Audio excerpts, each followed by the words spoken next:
Hello my lovelies, कैसे हैं आप सब लोग। वेलकम बैक टू ई विद्यार्थी। मैं हूं आकांक्षा, आपकी साइंस टीचर, और हम कर रहे थे क्लास 6 का चैप्टर 11 जो कि फिनिश हो चुका है विद एनसीईआरटी सॉल्यूशंस भी हमने कर लिए हैं।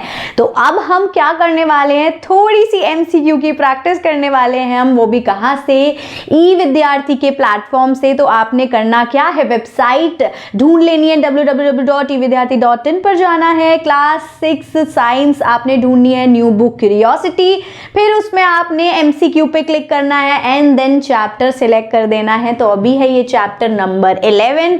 2 सेट्स आपको दिए जाते हैं, यूजुअली कहीं कहीं 3 भी होते हैं। तो पहला हमेशा की तरह मैं अभी आपको प्रैक्टिस करा दूंगी और सेकंड वाला आप खुद करेंगे और कमेंट बॉक्स में मुझे बताएंगे अपने correct score.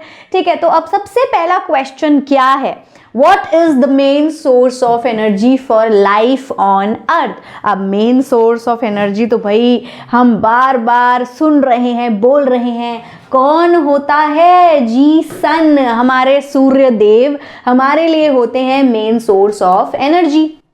Question number 2, which gas makes up the largest portion of air. ठीक है, कौन सी गैस है जो सबसे ज्यादा क्वांटिटी में या सबसे ज्यादा पोर्शन में पाई जाती है, सबसे ज्यादा अमाउंट में, तो जी वो है नाइट्रोजन। कितना परसेंटेज है कौन बताएगा, लो जी यहाँ पर पूछ ही लिया है किसी और का, लेकिन परसेंटेज तो यहाँ पूछ रहे हैं what percentage of air is made up of oxygen. जल्दी बताएंगे मुझे, क्या ऑक्सीजन 78% होती है? नहीं, वो होगी जो सबसे ज्यादा, और सबसे ज्यादा कौन सी है, नाइट्रोजन है।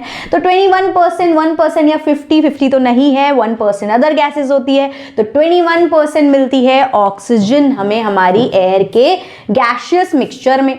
What is the term for moving air? Moving air को हम क्या बोलते हैं, ठंडी ठंडी ब्रीज? नहीं, मूविंग एयर को हम विंड बोलते हैं। अब next question number 5, what is the process of collecting and storing rain water called? जब हम कलेक्ट कर रहे हैं बारिश के पानी को और स्टोर कर रहे हैं साथ ही साथ, तो वो होता है रेन वाटर हार्वेस्टिंग सिस्टम। चलिए इसी के साथ नेक्स्ट क्वेश्चन देखते हैं, question number 6, which of the following is not a renewable resource, यानी कि जो रेप्लेनिश नहीं हो पाता है जल्दी से। ठीक है, तो नॉन रिन्यूएबल इसमें से क्या है भैया? सोलर एनर्जी तो परमानेंट हमें मिलने वाली है, विंड एनर्जी भी हमें खूब सारी मिल जाती है, रिन्यूएबल भी है, पानी भी एक तरह से रिन्यूएबल में ही आ रहा है, रेप्लेशेबल है।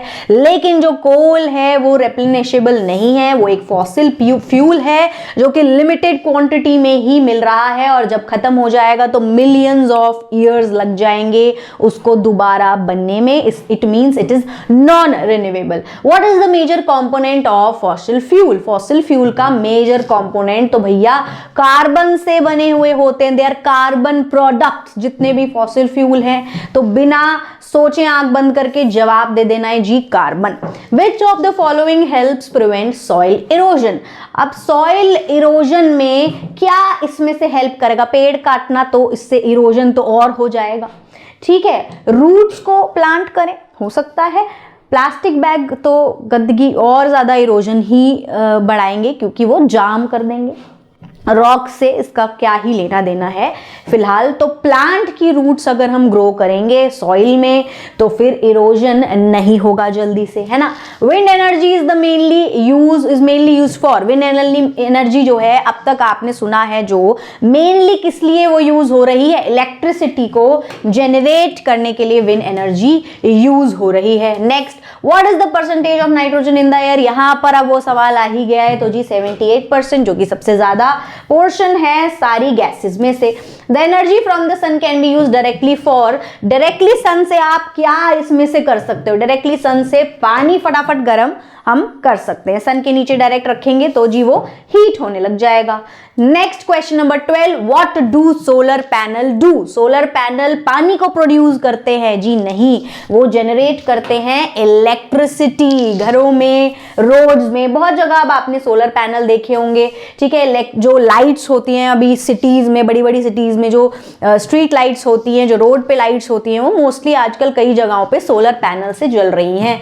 सो which of the following is a fossil fuel? इसमें से फिर से बता देना है, तो विंड, वाटर, सनलाइट तो कोई मतलब ही नहीं है, कोल ही हमारा फॉसिल फ्यूल है। ये मैं थोड़ी देर पहले ही अभी बता ही चुकी थी।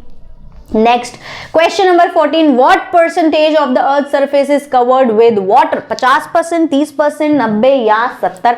तो जी 70% पानी, 71 है वैसे, वही मान लो लगभग 70% जो है वाटर से कवर है हमारी अर्थ, यानी कि क्वार्टर, 1/4 हिस्सा।